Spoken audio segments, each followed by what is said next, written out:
Sí, con eso entramos, que bueno, lo habéis tocado por ahí ya, creo que no podemos tocar este tema sin pasar por la revolución en las formas de comunicación. También en la encuesta de percepción social de la ciencia se dice que está aumentando el interés por la ciencia de los españoles, poquito a poco, sobre todo en jóvenes de 15 a 20 años. Ha aumentado un 40%. Esto puede ser un dato bastante alentador. Lo que pasa es que también nos dicen que la principal fuente de información en temas científicos y tecnológicos es Internet. Y dentro de Internet, no necesariamente la prensa de divulgación, sino básicamente Facebook. Está creciendo Instagram y seguido por YouTube. Esto dibuja un panorama que creo que puede tener importancia y no estaría mal que toquemos el tema de la configuración de los medios de comunicación, que por otra parte cada vez se rigen más por sus audiencias, ya sean likes o ya sean datos de audiencia, a la hora de propiciar o de establecer un caldo de cultivo para este tipo de cosas. ¿Lo vemos así? ¿Pensamos que son también una gran oportunidad? ¿Qué consideráis? Sí. Bueno, quería primero... ¿Se me oye? Vale. Bueno, quería mencionar el tema de la filosofía, ¿no? Efectivamente, de hecho en este libro de Stanislav Lem, los filósofos son los grandes enemigos, ¿no? Dice algo así como que el esfuerzo cognitivo del ser humano es una sucesión cuyo límite es el infinito y la filosofía consiste en un intento de alcanzar ese límite de sopetón mediante una sola teoría que unifique todo. Entonces esto es la filosofía y la ciencia no tiene nada que ver con esto, ¿no? Vuelvo a insistir, yo creo que es muy importante la educación científica para luchar contra Facebook y uno de los preceptos más importantes de la educación científica es ser capaz de dudar sobre lo que te están diciendo y realmente buscar la verdad factual. Ya sé que es difícil buscar la verdad factual, pero eso es lo importante, ¿no? Yo creo que es muy importante, quizá, para luchar contra lo que está pasando, todo pasa realmente por la educación y porque la ciencia sea parte de nuestra educación fundamental, es decir, que sepamos en qué consiste el pensamiento científico, que siempre la verdad es que cuando has dicho que en Nature una tercera parte de los datos que se publican, estadísticos, etcétera, no son ciertos, es horrible, pero a los científicos tampoco nos asusta tanto. Esto quiere decir que la ciencia se mueve, es decir, que cosas que eran que se había establecido como verdad se han cuestionado por otros, se ha visto que es mentira, se han cometido errores, es decir, que el científico tiene una mentalidad realmente que se siente muy cómodo.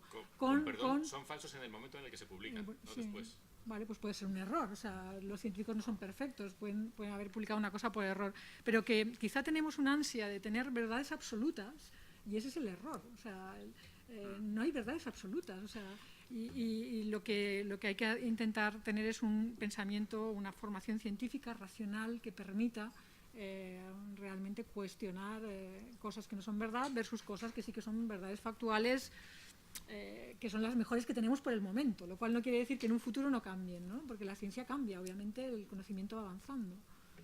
A mí ¿Tenéis que apagar los de rojito? Sí. Una de las definiciones que a mí me gusta de científico es el científico es una persona que trabaja para dejar atrasado su trabajo. Bueno, es exactamente eso, ¿no? De lo que se trata es de ver otras cosas, de ver cosas nuevas y de comprobarlas. En ese sentido, bueno, yo creo que, claro, tienes toda la razón. La cultura científica nos va a ayudar. ¿Nos ayudará el que los nuevos medios estén por aquí? Bueno, yo creo que es una oportunidad. Tiene un riesgo también, pero es una oportunidad. En todo caso, a mí me parece que no le debemos conceder más importancia a la herramienta que a la mano y a la cabeza. La herramienta es la que es y en un momento fue la radio, los periódicos. Lo importante es la cabeza, lo que hay detrás. El piolet sirvió para matar a Trotsky y para escalar el Everest. Bueno, lo importante es cómo lo usas, de qué manera. Es verdad que ahora es todo más accesible, pero eso no quiere decir que hace 30 años los kioscos no estuvieran llenos de basura. Había periódicos buenos y había basura, como ahora en Internet tienes cosas buenas y tienes cosas regulares, como en la Biblioteca Nacional tienes muchísimos libros estupendos y algunos no tanto. Por lo tanto, yo creo que el acceso es lo que cambia y el que todo llegue a más gente. Y eso es un cambio sustancial que todavía no sabemos cómo nos va a afectar. Sí, pero a ver, sí, pero... O sea, para mejorar la información de ciencia que le llega a la gente, bastaría con quitar la mala. ¿Vale? O sea, es decir... No, pero es que yo estoy de acuerdo en lo que decías, Javier, de que, o sea, se tiene que mejorar y hacerlo cada vez mejor, pero información científica buena ya hay, ¿vale? Lo que hay es mucha mala compitiendo cada vez de manera más fuerte y con más poder en las redes sociales que la buena. O sea, porque al poder ser más frívolos, al poder ser más tergiversadores, pues consiguen más likes, consiguen más retweets, y yo creo que estamos perdiendo la batalla en las redes sociales, los que pretendemos, a lo mejor la hacemos mala, pero los que pretendemos hacer una información rigurosa. Y claro que las redes aportan, hay ejemplos buenísimos, ahí está Crespo, que tiene un canal de YouTube muy bueno y tal, pero seguro que yo creo que hay mucha más mediocridad e información científica mala que yo creo que tenemos que inventar desde el periodismo posiblemente, no sé, o desde la ciencia y tal, maneras de que el lector tenga una referencia para saber si eso es válido o no, porque tú ya asumes que si sale en algún medio como El País y es de ciencia, no de política, porque esto está cambiando, pero de ciencia, pues es más fiable, pero es que a las redes llega de otras maneras, no sé, no sé, igual la Wikipedia, tío, yo qué sé, ¿sabes? La Wikipedia está muy bien, a lo mejor... Es que yo creo que tenemos un exceso de información. Vale, Javier. Justo lo estás comentando, a mí me encantaría, porque parece la solución obvia, que la mala información, que la mentira no estuviera en Internet, pero incluso se está pidiendo a Facebook que quite informaciones de odio, o sea, declaraciones contra las mujeres, contra los homosexuales, contra algunas razas, y ni siquiera eso es posible. Ni siquiera Facebook está permitiendo que lo que es el hate speech, que se dice en Estados Unidos, se elimine de las redes sociales. Entonces, ir por la vía de, bueno, ya sería bastante con que no hubiera mala ciencia en las redes sociales, parece difícil. Yo estoy contigo, creo, si me he expresado mal, lo siento, entiendo que la comunicación no es una ciencia y no hay un solo camino. Lo que quería decir es que los científicos seguimos empeñados en el dato, en convencer con los argumentos, y hay toda una parte emocional, hay toda una parte de mejores prácticas, de cómo trabajar mejor con el periodismo, cómo divulgar más, y también tener esta modestia de aprender de otras cosas, de aprender de cómo comunicar y salir un poco de nuestra burbuja y quizá también de nuestra torre de marfil. La ciencia es compleja porque avanza en el conocimiento y muchos campos son poco claros, y trabajar con incertidumbre es difícil de explicar. Pero hay hechos factuales. El hombre no convivió con los dinosaurios. Esto es una verdad redonda. Y hay evidencias aquí en el Museo de Ciencias Naturales, para empezar. Entonces, hay cosas que cuando, y espero que hubiera quedado lo que he dicho claro, que hay una agenda detrás. Entonces, yo creo que la mejor estrategia es intentar identificar o descubrir las agendas, los intereses que hay detrás. Dicho esto, en cuanto a soluciones, yo me temo, y hace ya mucho tiempo que tengo esta reflexión y por lo tanto poca esperanza, que para saber de ciencia solamente hay una forma, y es estudiar sobre ciencia. Y estudiar es rigor, es esfuerzo, lo hace uno solo, y este rigor da libertad, da conocimiento, da bases para juzgar, pero no te viene del cielo, no se hace leyendo tweets, y entonces es muy difícil. Pero la divulgación nos ayuda, pero al final, si queremos ciencia, hay que estudiarla y es difícil. Me alegro que menciones Wikipedia, porque ayer Jimmy Wales anunció Wikitribune, que a mí me parece un esfuerzo interesante para que los contenidos de las informaciones estén también editados como Wikipedia, de forma que si se anuncia un descubrimiento, si se anuncia que las vacunas producen autismo, esta noticia pueda ser también editada de la misma manera que seguro que María tiene página en Wikipedia, no la he visto, pero si te ponen que tienes 18 años, alguien pueda entrar y decir, pues no, o que nació en Sevilla en vez de Alicante, lo pueda corregir. O sea, que las mentiras factuales que en Wikipedia se pueden corregir, Jimmy Wales está intentando hacer eso. Supongo que conocéis la iniciativa de Wikitribium. Te comento a colación, que cuando estuve en el NIH estaba firmando un acuerdo con Wikipedia para ser los encargados de revisar todas las entradas, o la mayoría de entradas de salud. Es decir, igual es unas maneras de conseguir... Bueno, eso. Bueno, justamente nosotros tenemos un proyecto de investigación sobre Big Data y periodismo, y entre otras cosas estamos estudiando Wikipedia, y para nosotros hemos publicado ahora una cosa. Wikipedia es un campo de batalla ideológico en este momento. Wikipedia es uno de los mayores medios de comunicación, y en determinadas entradas, como puede ser a lo mejor la entrada de protón o la entrada de mitocondria, pues no hay un debate y no hay un problema. Pero en entradas conflictivas, pues tanto de personajes, a lo mejor Velázquez no tiene un problema en la entrada de Velázquez, pero la entrada de Hugo Chávez, o la entrada de Aznar, o la entrada de Zapatero, o la entrada de Rajoy, va a tener gente, incluso community managers, que están constantemente trabajando y cambiando las posiciones. Yo en concreto soy militante anti-homeopatía y edito muchas veces cosas en contra de la homeopatía, y me veo que a los 2 días están reeditadas, ¿no? Y cambiadas. Y Wikipedia tiene ese problema, es decir, hay cosas en las que no, pero cosas en las que sí. Y no lo vamos a poder cambiar porque efectivamente la neutralidad, que nosotros en periodismo siempre decimos que lo peor es la neutralidad, porque la neutralidad te desinforma. O sea, tú no puedes hacer un reportaje sobre la homeopatía hablando con alguien que está a favor y con alguien que está en contra, porque la ciencia y la medicina siempre alguien tiene la razón, ¿no? Y no se puede ser neutral. Y que quería matizar 2 o 3 cosas de lo que se han comentado, porque entre otras la encuesta de la FECIT. La encuesta de la FECIT es muy curiosa porque a mí me parece que uno de los problemas que tienen las ciencias sociales es, por ejemplo, sus metodologías. Y una de las metodologías son las encuestas, porque las encuestas, y en esto también quería comentar lo que pasa en Nature, que en algunas revistas científicas, que a veces algunos resultados son negativos, o sea, son erróneos. ¿Sabéis por qué son erróneos? Porque las ciencias naturales, los experimentos se pueden replicar y en ciencias sociales no. Y por eso sabe que son erróneos, porque se replican. En economía no se replican, en sociología no se replican. Entonces, como no se replican, tú no sabes si son erróneos o no. Y el problema de la FECIT, primero, que no tenemos los datos sobre qué gente ha preguntado, pero otro problema con la encuesta es que la encuesta, la gente contesta lo políticamente correcto, porque nosotros hemos hecho encuestas en concreto sobre esto y sobre telebasura, y la gente dice que no quiere telebasura, que quiere más información científica. Y en los sábados en televisión coincide La Noche Temática, que es muy buen programa, con el Sálvame, y vemos los audímetros, que sí que son realmente tienen su problema también los audímetros, pero en realidad son mucho más eficientes que las encuestas.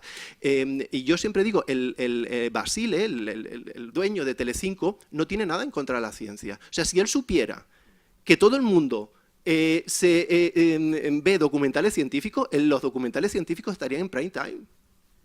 Porque él no tiene una cosa personal en contra de la ciencia, de que sea inquisidor de algo o lo que fuera. No, él si los programas del vulcanismo o de lo que fuera, o de las células tuvieran muchísima, él lo haría. Pero el problema es que la gente, pues porque es difícil, porque es complejo y porque no lo sabemos, estamos analizando. Y lo que tú decías de la comunicación, es que no lo sabemos. Por ejemplo, cuando se habla de la teoría del Big Bang sin las ecuaciones y sin los datos, al final eso es una historieta más, pero compites con el Génesis, pero es que el Génesis es más bonita. La astronomía sin ecuaciones es una historieta. Entonces nos estamos planteando, hay que poner las ecuaciones. Cuando Einstein vino a España, que visitó España en el año 23, los periódicos ponían ecuaciones en la primera página.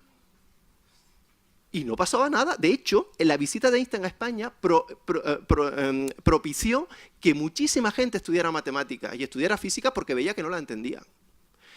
Y me parece muy injusto que queramos encerrar en el armario, ahora que todo se saca del armario, queramos encerrar en el armario el lenguaje científico, que nos avergoncemos de poner una ecuación o de poner una fórmula química en el periódico. No lo entiendo. no lo entiendo. Y yo he trabajado en el periódico y las he tenido que quitar, que coste, ¿eh? Pero es una tendencia que existe y que yo me la planteo, simplemente. Pero sí que... Sí, yo te entiendo tu provocación, ¿eh? Que están allí metiendo caña todo el rato, pero a mí pasa en el programa de televisión. O sea, a veces digo, no, es que... ¿Cuál era el término? El que le dieron el Nobel el año pasado de medicina... con la división celular... Deslocación del ADN. No. Bueno, anyway, un término que, ostras, que yo creo que encajaba perfecto en ese momento y luché para que estuviera, porque es verdad que si tú pones un término allí no pasa nada en que la gente no lo entienda, pero al que pones 2 o 3, ¿no, Carlos? O sea, es que la gente se va, o sea, tampoco... No sabemos cómo hacerlo, o sea, es que no sabemos cuál es la solución, realmente es esa. O sea, evidentemente tú pones un montón de ecuaciones y la gente no lo lee, pero también estamos viendo que, por ejemplo, frente a esas encuestas que dicen que cada vez hay más gente interesada, cada vez hay menos vocaciones científicas y es un problema global las vocaciones en ciencia. Entonces algo está pasando. El problema de no poner ecuaciones es no tanto la ecuación, es que si a la física cuántica se le explica con gatitos, al final se explica mal, no se explica lo que es, porque hay algo antiintuitivo en la cuántica, que si se explica el Big Bang como que al principio hubo una gran explosión de la que todo empezó, la gente se hace las preguntas de, pues alrededor habría algo, ¿qué habría antes del Big Bang? Estas preguntas triviales que vienen de simplificar la historia, vienen de que, como no entiendes las ecuaciones por las cuales no había ni tiempo ni espacio antes, estas preguntas te parecen naturales. O sea que es un poco lo que decía yo antes, o sea, para entender ciencia hay que estudiarla. Todo lo demás es un relato, y cuanto más lo relatamos, más parece otras cosas. Pero entonces todo esto es contradictorio con lo que hemos dicho hasta ahora.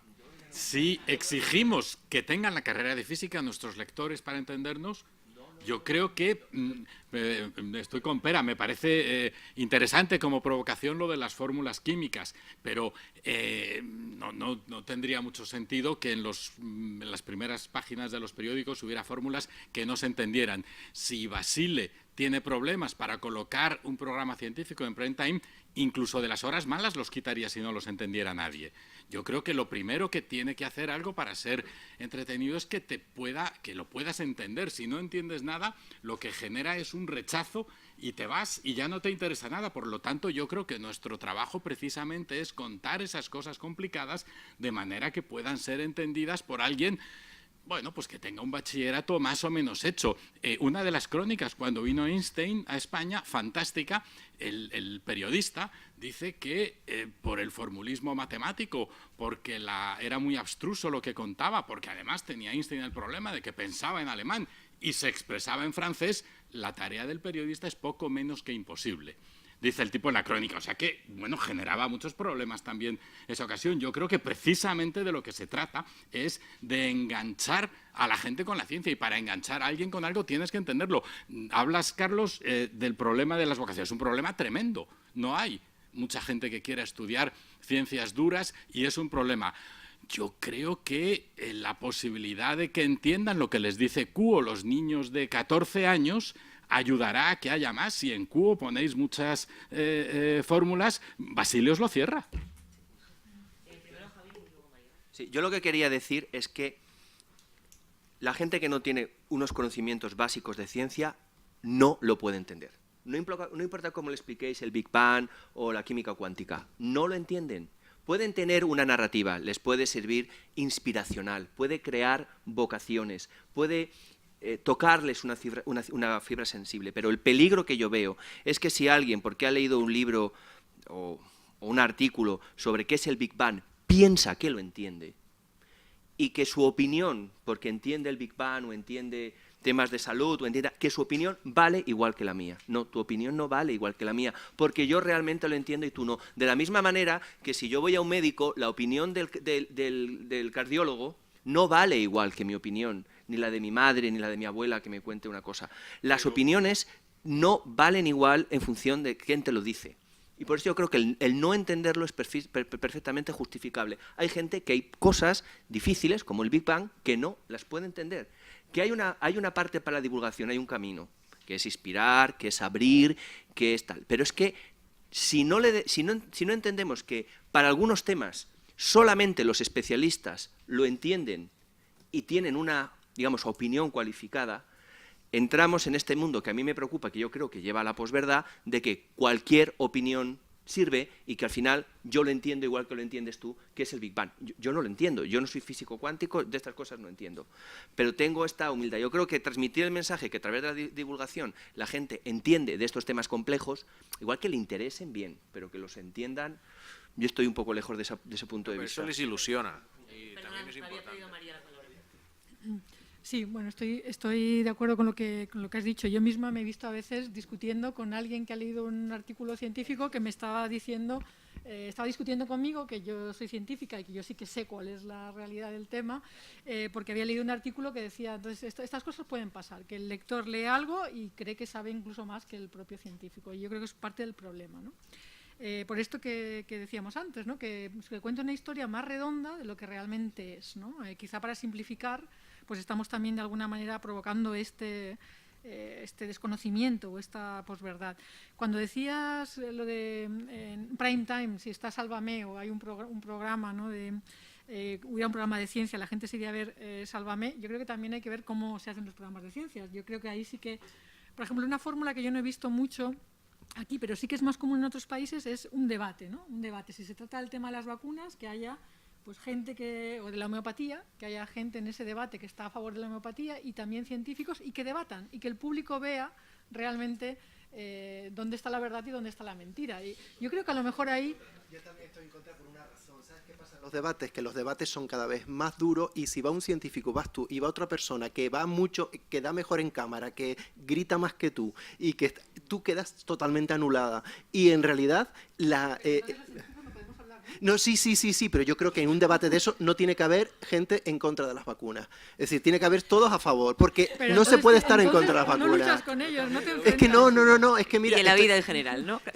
No, perdona, estoy de acuerdo con Javier. Mira, yo siempre le digo a mis alumnos, señores, hay libertad de expresión, pero no hay libertad de opinión.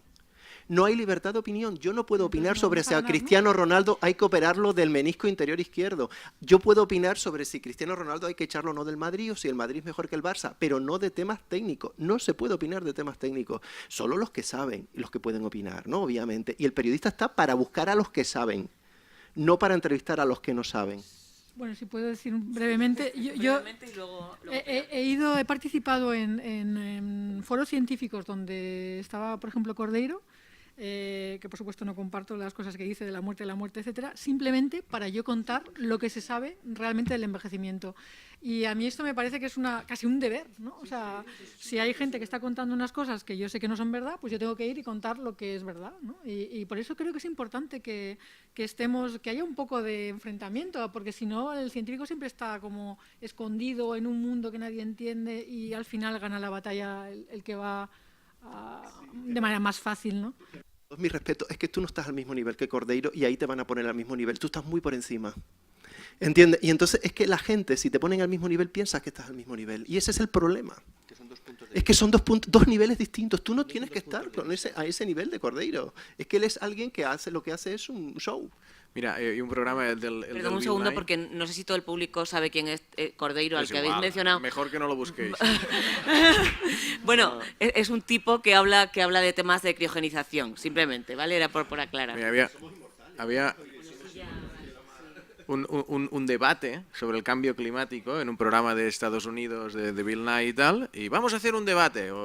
Pusieron 99 científicos a favor y uno en contra para debatir, porque era la representación de lo que pensaban los científicos. Y estoy en este sentido, yo entiendo lo que queríais decir, Javier y Carlos, de que no todas las opiniones son igualmente válidas y que poner en un debate a María con alguien que igual domina más las emociones de la gente o lo que sea, pues sería más representativo poner a 99 científicos que piensan una cosa con uno que piensa lo contrario. El problema de lo que decís vosotros es que eso desilusiona mucho a la gente.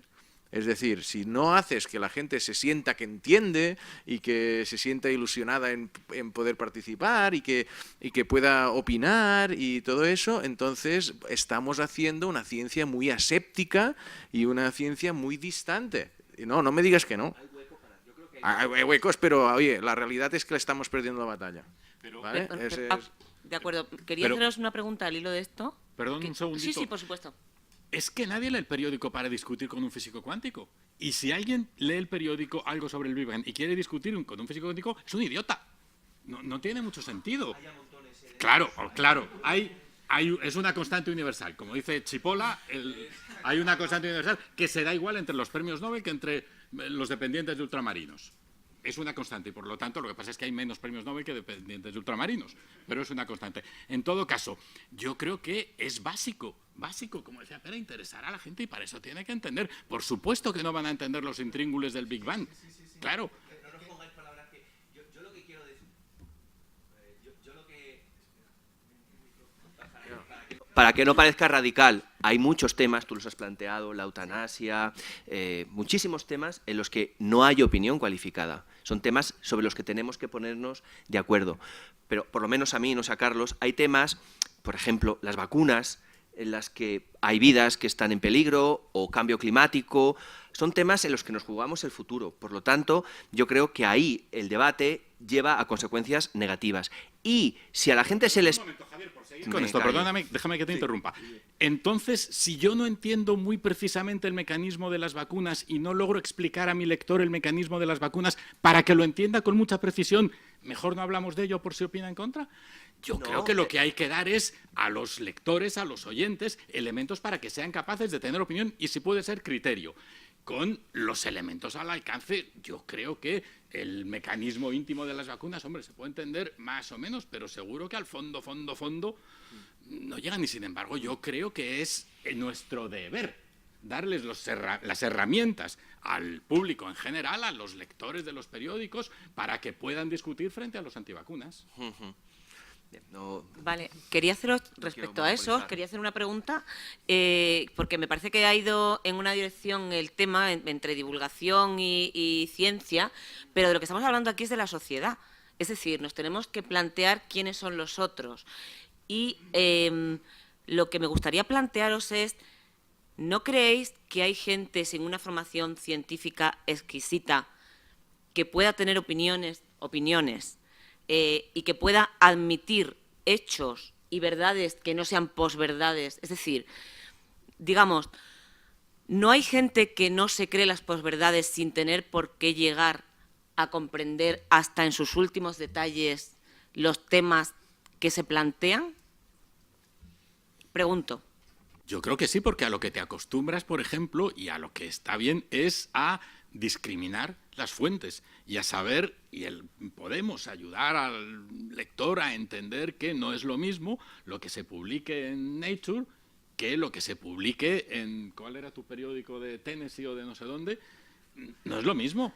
Y eso sí se puede enseñar. ¿Lo vas a entender? No, pero sí vas a tener una idea general de que no es lo mismo, no tiene la misma fiabilidad una cosa que ha pasado, una revisión por pares, que está en una revista científica, que cualquier otra cosa que se publique en una hoja parroquial. Bueno, solo eso, bueno, yo creo que ya te ayuda un poco. No vas a entender el último detalle, pero bueno, pues ya te ayuda por lo menos a empezar a moverte en estos campos, yo creo. Es evidente que yo no estoy en contra en que se divulguen, que se explique por qué las vacunas son importantes. Yo creo que el mensaje que quiero dar es que en los temas en los que nos jugamos el futuro hay que apostar por los que tienen el conocimiento, y volviendo a que cuando uno conoce algo y conoce cómo funciona, pues es más fácil que lo conozca. Yo te aseguro que en Estados Unidos este 40% de ciudadanos, 150 millones de personas que creen que Dios creó al hombre hace 10.000 años, han estudiado en clase que no es así. Han ido a los museos y han visto que no es así. O sea, que el hecho de explicarlo y de entenderlo no es suficiente para convencerles en otro sentido. En España prácticamente no hay analfabetismo, que no sé qué estadística queréis que diga, cualquiera. No es un tema que no se les haya explicado, es que tu opinión vale igual que la mía. O a mí me ha dicho fulanito que esto es así. el argumento de se me ha dicho, yo le he oído, la experiencia vital, es que a mí me ha funcionado. O sea que yo creo que sobre todo en la divulgación lo que tiene que, o a mí me gustaría, es sobre por qué la ciencia es una herramienta útil. Y en algunas cosas podemos divulgar, en otras cosas podemos estudiar y en otras cosas tenemos que confiar en gente que sabe más que nosotros. Y no pasa absolutamente nada, todos lo hacemos. Todos confiamos en gente que sabe más de nosotros y hay espacio para todo. Hay espacio para divulgación, para la inspiración, para que tengamos más alumnos y luego también pues para que digamos, oye, mira, esto es un especialista y yo en esto no tengo opinión.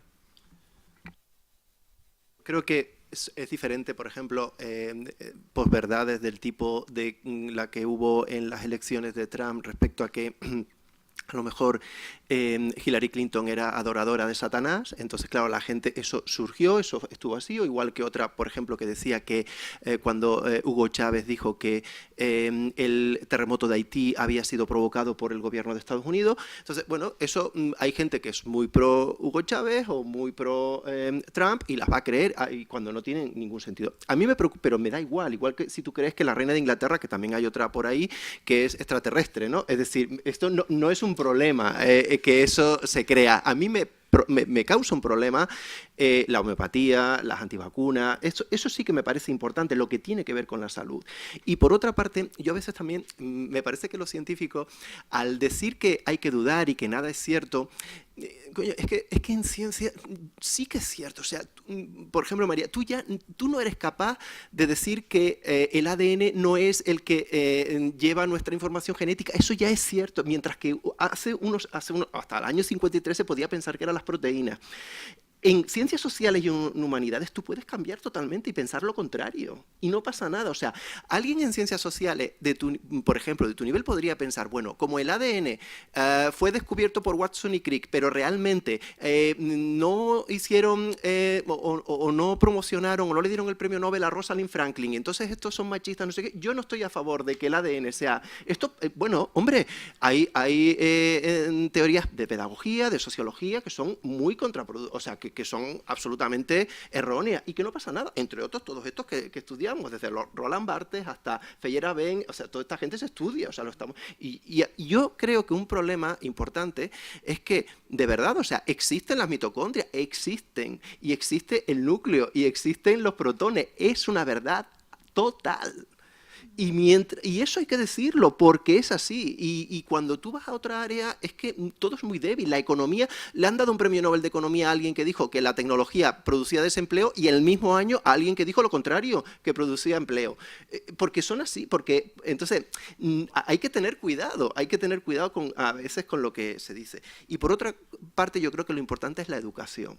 La educación en los bachilleratos, en la primaria, en la secundaria, y tener más horas también de ciencia, porque eso es algo importante. Yo me veo a mis alumnos de periodismo científico en cuarto de periodismo que los que vienen de letras, pues es muy complicado enseñarles.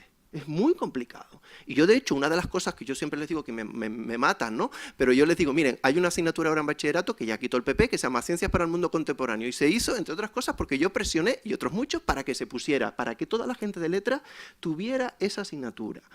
Porque era durísimo enseñarles, porque era discutiendo constantemente. Decían que por qué la homeopatía no puede ser válida. Y es muy complicado. Entonces yo quiero, y luego otra cosa también, hay que animar a la gente diciéndole que la ciencia es la mejor forma que tenemos de llegar a la verdad, es la mejor, y eso es importante, que por otra parte los científicos tienen una vida verdaderamente interesante. Y desde mi punto de vista, además, creo que hay que cambiar algunas nomenclaturas. Yo el otro día en el País Vasco, que estaban muy preocupados por la falta de ingenieros, decía, es que nadie se va a matricular en vuestra ingeniería con una asignatura que se llama frío y calor industrial, o calor y frío industrial, frente a nosotros en comunicación audiovisual que tenemos pues música fílmica. Es que claro, tú ves música fílmica y calor y frío industrial y tú ves en internet dónde te vas a matricular y es que pues claro, cada vez tenemos más alumnos en comunicación. Porque sabemos, por la música fílmica y por el diseño de escenario y por ese tipo de cosas. ¿Por qué? Porque sabemos vender el producto. Pues, mira, ya que está sonando un poco a reflexión lo que está diciendo Carlos, me gustaría que cada uno de vosotros hiciese una reflexión final, porque nos quedan 5 minutitos y voy a ser... ¿Sí? No, pero me gustaría alguna reflexión y un par de preguntas del público. Entonces, sí, si cada uno podéis recoger de alguna forma y luego pasamos a preguntas. Bueno, yo mi reflexión más importante, insisto, en es explicar lo que es la ciencia. Y ahí sí que no estoy de acuerdo contigo. El científico nunca puede decir esto es una verdad inamovible, porque entonces no será un científico. Esa para mí no es un científico. Puede ser un filósofo, pero no es un científico. Entonces yo creo que es muy importante entender lo que es la ciencia. Los científicos no nos dedicamos a contar lo que ya sabemos o lo que está establecido, sino a descubrir cosas nuevas. Esa es la misión del científico. Y el científico se siente cómodo con esa sensación de no tener certezas, ¿no? Eso es lo que mueve la ciencia. Y quizá es una cosa muy importante, una lección muy importante. Yo creo que si fuéramos educados de esta manera, en el hecho de que lo importante es ser capaz de cuestionar, de dudar lo que te están contando, esto sería una cosa buena. Obviamente eso lo tienes que ligar también a tener información científica fiable, etcétera. Quizá el problema es tener esta mente de filósofo, ¿no? De decir, no, yo es que ahora voy a resolver el mundo con una teoría que va a explicar todo, porque esa manera de pensar endiosada realmente no ayuda nada a que avance la ciencia y a que avance el conocimiento.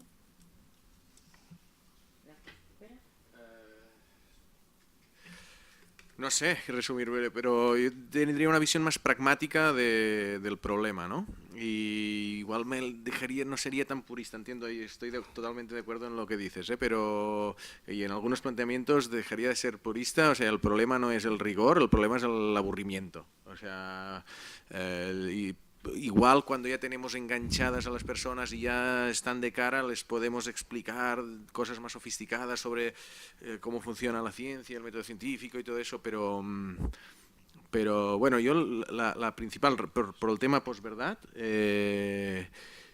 yo tengo ese pesimismo de cómo creo que están yendo las cosas y creo que en algún momento se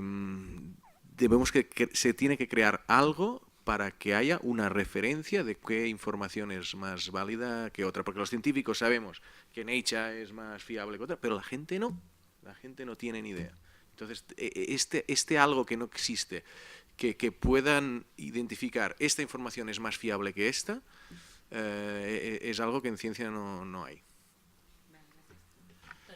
Primero, gracias a Acelera por organizar este debate. Me parece que es excelente que se pueda hacer una cosa de este tipo y que podamos hablar, así que enhorabuena a los premiados. Por otro lado, ¿qué es lo que tenemos que hacer los periodistas científicos? Bueno, pues con el rigor y la amenidad como elementos básicos, hacer nuestro trabajo, que es, en mi modesta opinión, el mejor. Somos los periodistas científicos las estrellas del periodismo en este momento, porque tenemos ni más ni menos que el trabajo de explicar a nuestros contemporáneos cómo es el mundo en el que viven. Un mundo cada vez más tecnologizado y en el que la ciencia tiene un papel cada vez más importante. Ayudar a que entiendan ese mundo y a que entiendan el papel de la ciencia y el que se desarrolla ahí, me parece que es muy importante. Y que entiendan también esto que estaba diciendo María, y es de lo más complicado que tenemos, el que los científicos no tienen verdades, tienen herramientas, van trabajando, van cambiando. El problema ahí es que el periodismo convive muy mal con la incertidumbre, que es el terreno donde os gusta estar a vosotros, con ahora sé esto y si le añado y cambio y veo. La gente no compra los periódicos, si es que los compra, la verdad que, en fin, para que le hagan preguntas o para no saber cosas, al contrario. Por eso yo creo que nuestro trabajo tiene que ir hacia esa manera de explicar, de ayudar a entender y ayudar a nuestros lectores a hacerse una idea cabal del mundo. Y si lo hacemos bien, pues ya es bastante. Gracias. Javier.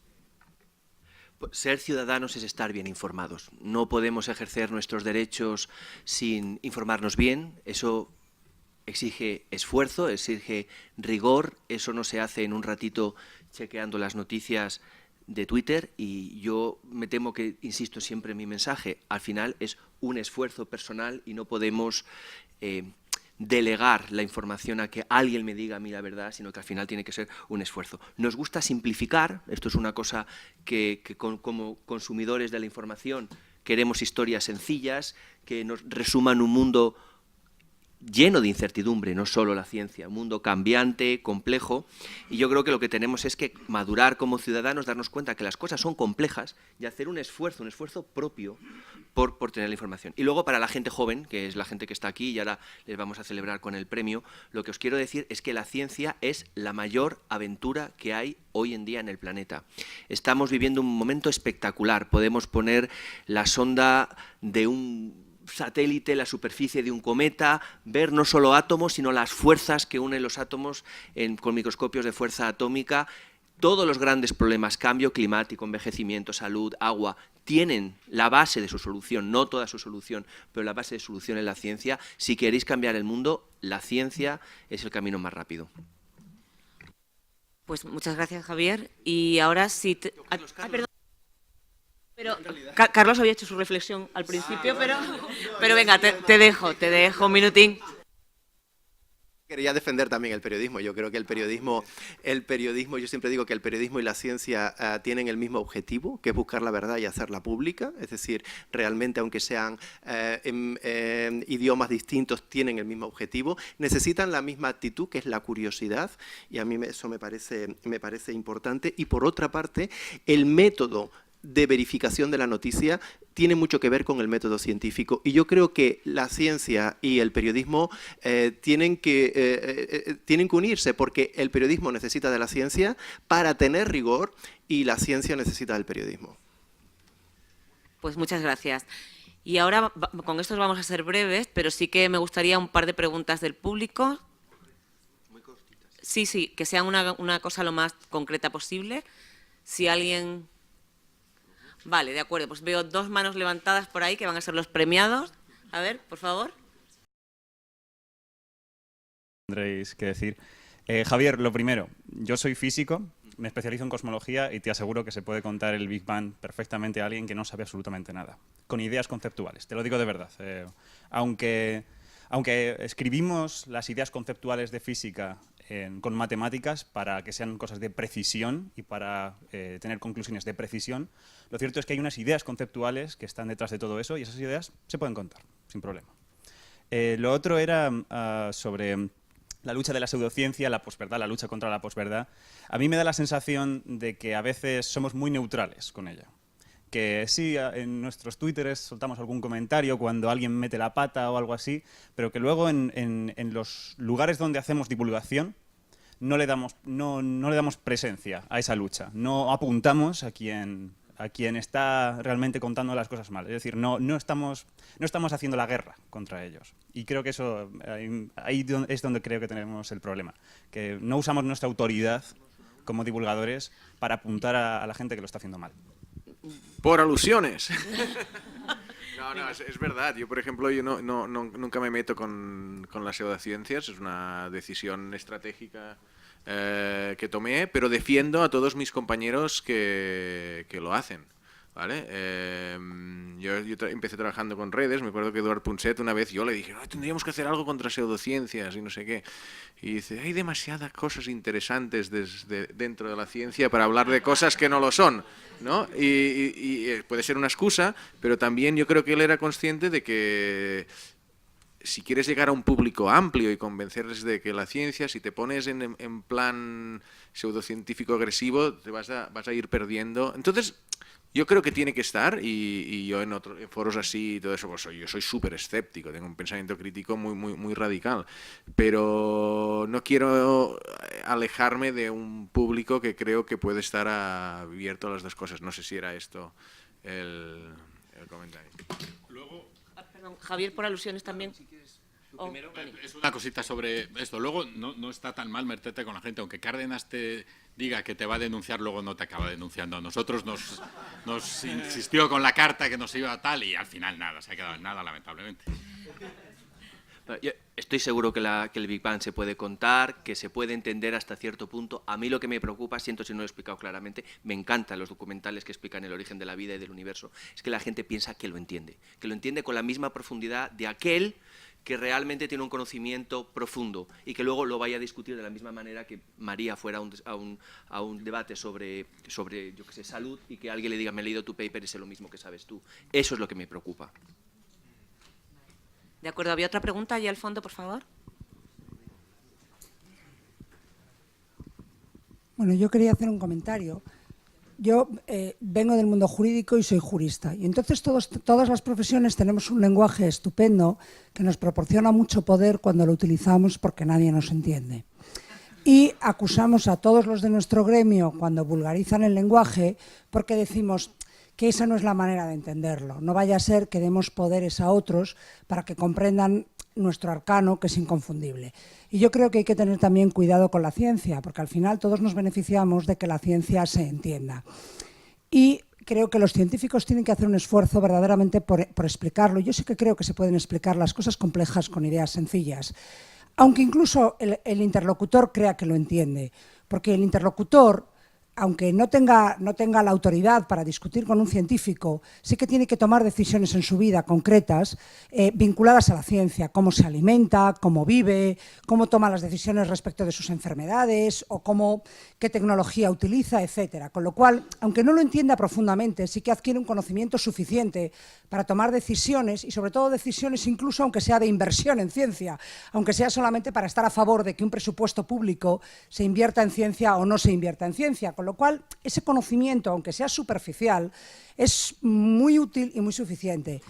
Y yo, respecto de lo que decía María, yo comprendo que es verdad que un científico, y comparto contigo la idea de que un científico se siente cómodo y además pues es honesto intelectualmente, diciendo que está en un punto en el que todavía la verdad no existe y que tiene que avanzar. Pero cuando tú vas a cualquier otro profesional que no sea científico, tú vas a un abogado, tú vas a un fontanero, tú vas a un médico que te va a operar, le pides la certeza razonable para tomar decisiones. Y entonces yo creo que el científico, si nobleza obliga, el científico sabe más y son dos niveles distintos. Uno, el de la discusión con otro científico, que sí que puede trabajar en ese nivel de humildad y de decir, oye, yo no he avanzado, y en el nivel con los otros ciudadanos que le tienen que comprender y que tienen que tomar decisiones respecto a la ciencia. Tú puedes defender la libertad de los adolescentes en general para que se desarrollen, pero si tú te encuentras a un adolescente al borde de la ventana, no respetas su libertad, le retiras de la ventana y dices, y luego discutimos si quieres cómo se desarrollan los adolescentes. Pero yo creo que son dos niveles distintos en los que tenemos que intentar relacionarnos y para el ciudadano normal es muy importante que el científico llegue a él de esa manera. Hay cuestiones que aunque desde la perspectiva científica no sean verdades absolutas, lo son lo suficiente para no admitir discusión sobre ellas. Y en esa está la autoridad del científico que yo creo que sí que se tiene que imponer. De acuerdo, ¿quién quiere? Sí, bueno, primero decir que estoy totalmente a favor de divulgar lo que hacemos. Yo, de hecho, soy bastante activa divulgando, colaboro con periodistas, me parece fundamental. Pero tampoco tenemos que maleducar al personal, es decir, que la ciencia realmente trata con incertidumbres. Otra cosa es que después tú vayas al médico, hay un medicamento, te van a operar y te digan, tú quieras saber el riesgo que tiene. Eso no es ciencia, a la ciencia a la que yo me refiero. Esto es aplicar una cosa de la ciencia que ya está muy establecida. Entonces yo creo que las dos cosas son importantes. Es muy importante que los científicos divulguemos y estoy totalmente a favor y yo personalmente creo que practico, pero también es importante educar al ciudadano que sepa que la ciencia no son verdades absolutas, porque si ellos piensan que son verdades absolutas, entonces se creen cualquier cosa también que les diga pseudocientíficos, quien sea. Entonces hay que tener ese pensamiento crítico, que yo creo que hay que educarnos en el pensamiento crítico, por eso creo que es muy importante que cuando tenemos la educación primaria nos enseñen en ese pensamiento crítico, que es el pensamiento científico, porque también nos hará después estar más preparados y ser más conscientes de lo que podemos y no podemos creernos y cuál es nuestra obligación, que yo creo que nuestra obligación también es aprender, informarnos, pero de las fuentes correctas, o sea, no podemos creernos cualquier cosa que nos digan. Y yo creo que ahí los científicos estamos de alguna manera protegidos de esto. Yo por eso creo que la educación científica sería buena para todos, porque nos protegería de estas cosas, ¿no?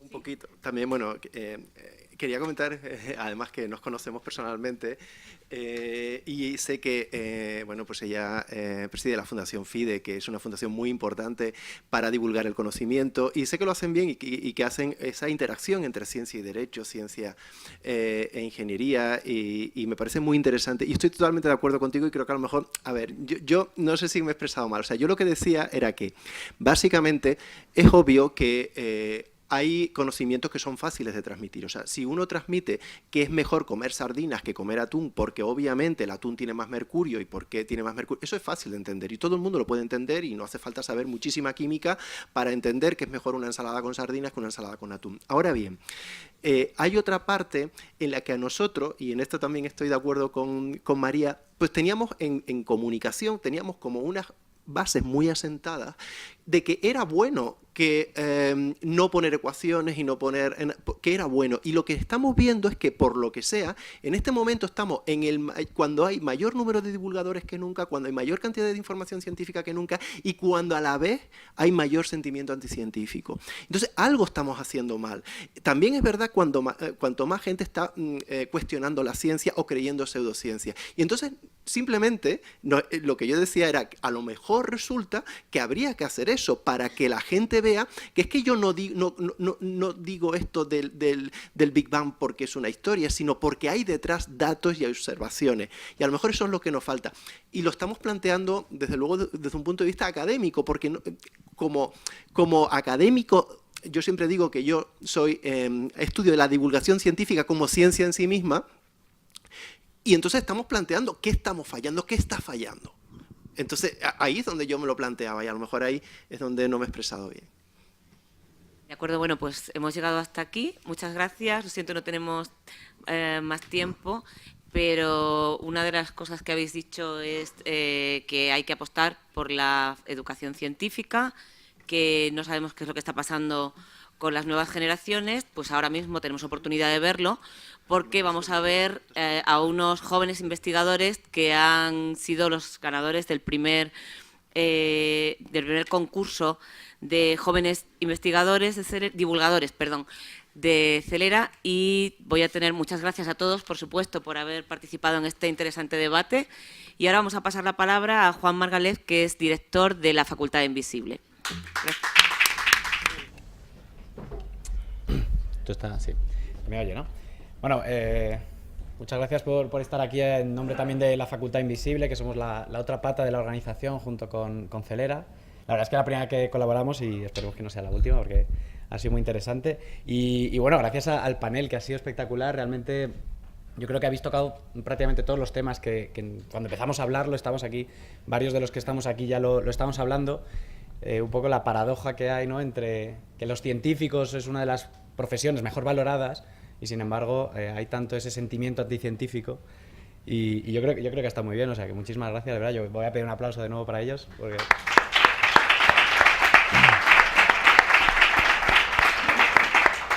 Y bueno, también voy a aprovechar, si me lo permitís, para hacer también hemos presentado Celera, vamos a presentar la Facultad Invisible.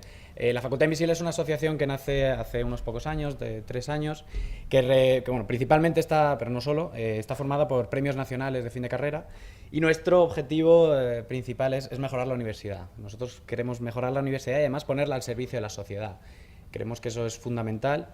Y bueno, si a alguien le interesa, tenemos nuestra página web, o sea que os animo y si queréis colaborar, nosotros colaboramos con todo el mundo, con el Ministerio, universidades, la CRUE y con otras asociaciones como Celera, que nos parece que, de hecho, hay gente que está en las dos asociaciones.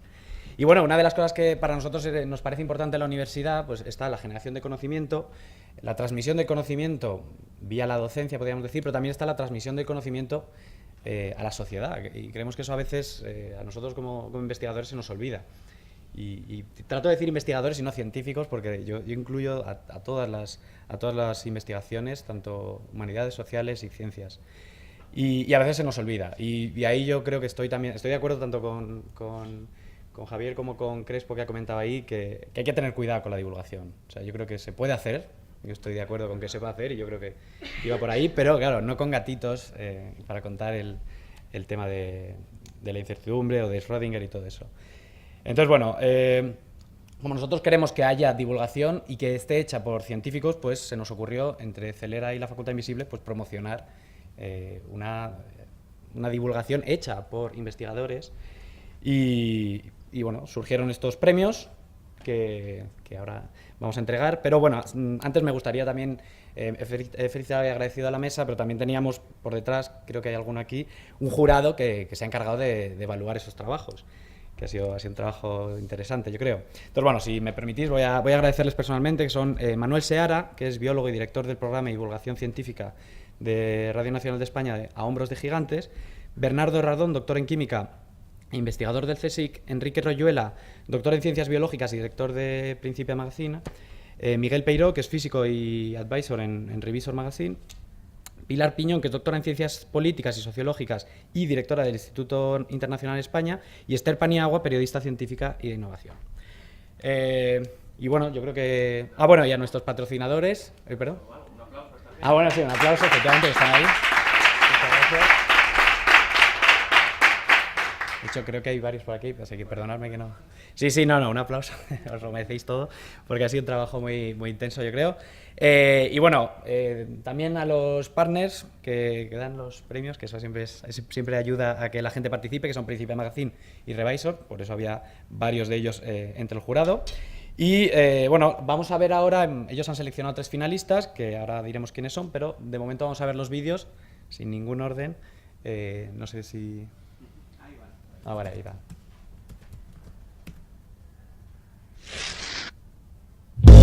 El cáncer es una de las principales causas de muerte hoy en día. En los últimos años, muchos avances se han hecho para mejorar el diagnóstico de esta enfermedad, pero el desarrollo de tratamientos personalizados todavía es un reto. Hoy en día, los médicos eligen un tratamiento. Meses después, evalúan la respuesta. Si el tratamiento no funciona, intentan otro. Pero como la respuesta no es inmediata, este proceso lleva mucho tiempo y en el tratamiento del cáncer cada minuto cuenta. Por lo tanto, en el grupo de imagen médica e instrumentación tuvimos una idea. Como para diagnosticar el cáncer se realizan varios estudios de imagen, tenemos un montón de datos que sin ningún coste adicional nos dan información única de cada tumor. Estos datos se evalúan normalmente de manera visual por los médicos y algunos detalles pueden escapar al ojo. Nosotros queremos extraer estos detalles analizando por ordenador las imágenes y con ellos queremos hacer un modelo matemático para predecir lo que verían los médicos sin tener que esperar. Uno de los tipos de imágenes más utilizados en oncología es la tomografía por emisión de positrones, PET por sus siglas en inglés. En ella introducimos una sustancia radioactiva al paciente que se distribuye por su cuerpo y gracias a las señales que emite podemos hacer una foto al tumor. Usando este tipo de imágenes hemos visto cómo la heterogeneidad, que hemos medido analizando la textura de los tumores, podría predecir la respuesta al tratamiento en cáncer de colon. Seguro que el término textura en imágenes os parece un poco raro, ¿verdad? Pero dejadme explicároslo.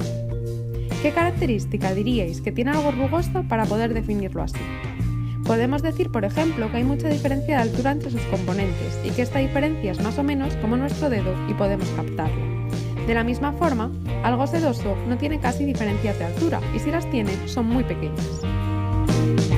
Explicando estos conceptos al ordenador mediante un software específico, hemos sido capaces de predecir la respuesta en cáncer de colon mejor que con otros métodos que ya se habían estudiado antes.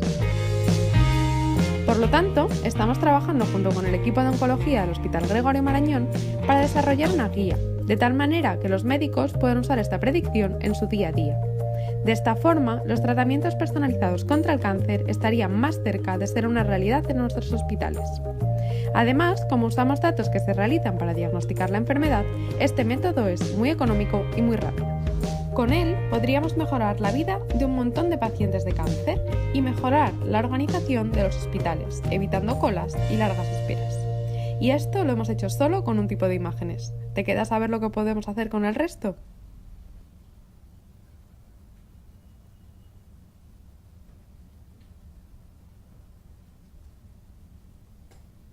Hey tú, sí tú, ¿quieres que te cuente algo sobre el futuro de la medicina?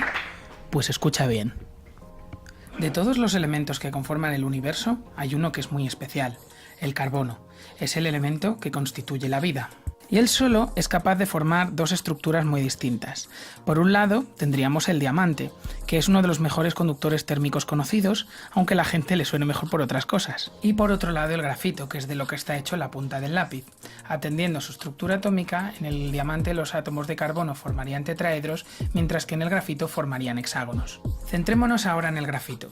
Si observamos su estructura a un microscopio, podremos ver que está formado por un montón de láminas apiladas. Sí, como una milhoja, pero usaré el símil del POSIT. Un taco de POSIT puede asimilarse a un cristal de grafito, en el cual cada una de las páginas correspondería a una lámina, mientras que el pegamento serían las fuerzas que las mantienen unidas. Así pinta un lápiz. Y de esa punta de lápiz, científicos británicos consiguieron aislar láminas individuales, simplemente usando celo. A ese material lo bautizaron como grafeno. Aunque métodos más recientes buscan obtener grafeno a través de la inserción de moléculas. Hablemos ahora de nanotecnología, esa área del conocimiento que estudia sistemas de pequeño tamaño, cuya dimensión reducida conlleva propiedades extraordinarias nunca antes vistas. ¿Pero no ibas a hablar de cosas de la medicina? Sí, espera y verás, si la clave está en la nanotecnología del grafeno. En el grupo de investigación donde trabajo en Ciudad Real, se ha diseñado un nuevo método de producción de grafeno que permite tener grafeno en agua. Consistiría en la inserción dentro del grafito de una molécula llamada melamina. El proceso llevado a cabo es una molienda realizado en este dispositivo y usando recipientes y bolas de acero inoxidable. Pero para que me entiendas mejor voy a usar el símil de la coctelera. No lo explico, lo hago.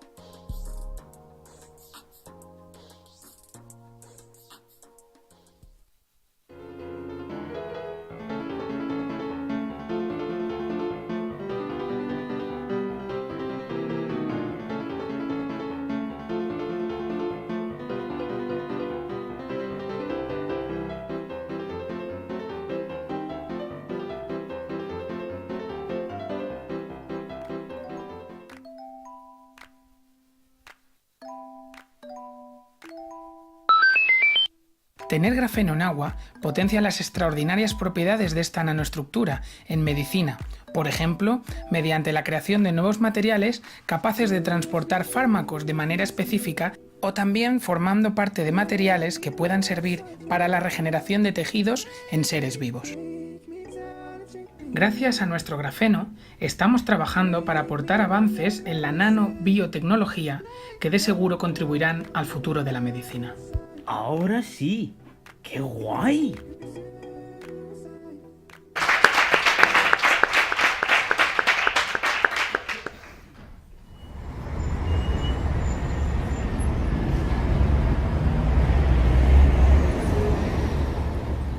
Me llamo Andrea, soy madrileña, pero como me pasan cosas y yo les paso a ellas, hace 3 años me vine a vivir a Copenhague.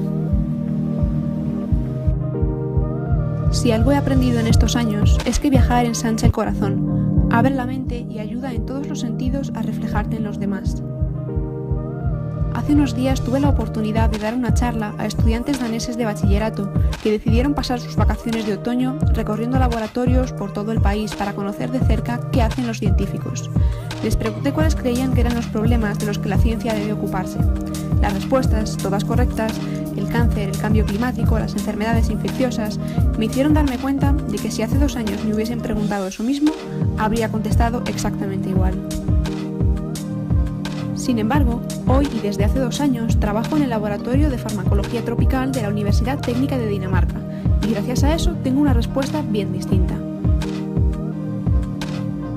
Las ETD no son unas siglas aleatorias que los científicos hemos inventado para hacernos la vida más difícil, sino las siglas de enfermedades tropicales desatendidas, aquellas que afectan principalmente a comunidades de zonas tropicales que viven en condiciones de pobreza.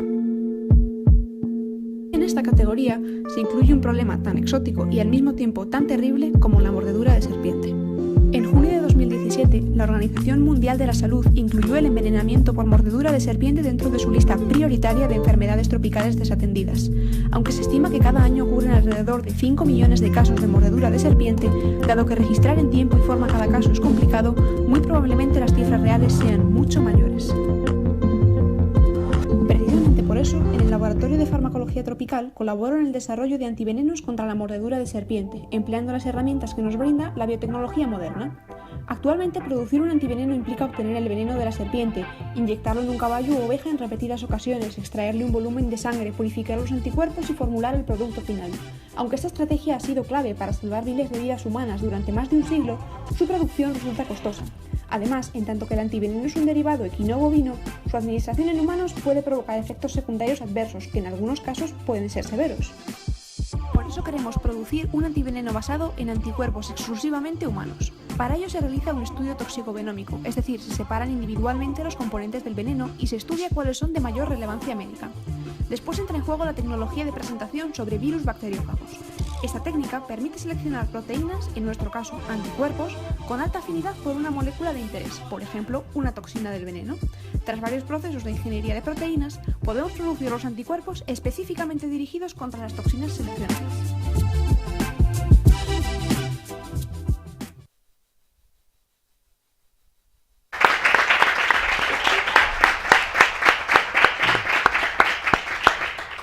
Bueno, pues muchas gracias a los 3 vídeos, la verdad es que son fantásticos. Y bueno, ya sin más dilación, pues pasamos al tercer lugar, que corresponde a Andrea Martos. Su vídeo se ha publicado en las redes de Revisor Magazine, que además tiene un montón de cosas interesantes y chorrocientos mil seguidores, o sea que realmente merece la pena seguirles.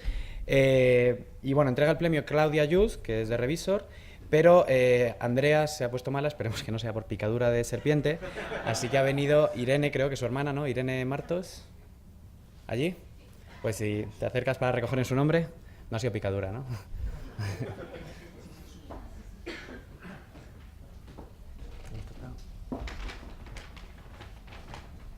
Pues no tengo ni idea. Lo que diga...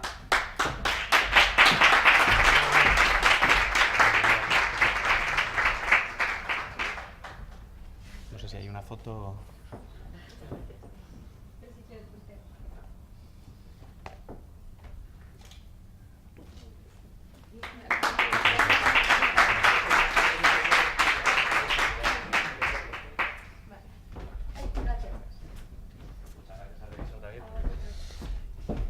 Vale, el segundo premio lamentablemente ha quedado desierto porque hemos tenido un empate en el primer premio. Así que enhorabuena a los dos, tanto a Paula Martín como a José Miguel González. Os animo a los dos a venir.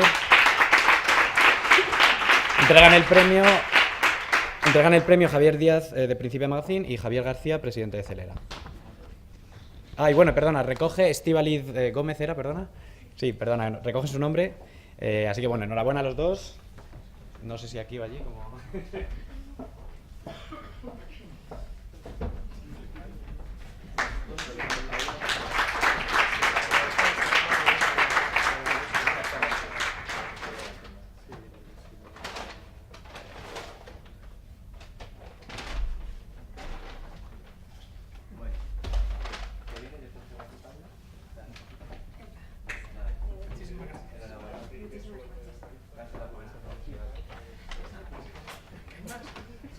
Aquí hay más revistas que estas. Ay, tienes ahí un pipillo. Yo le voy a hacer ahí. Gracias. Estoy temblando.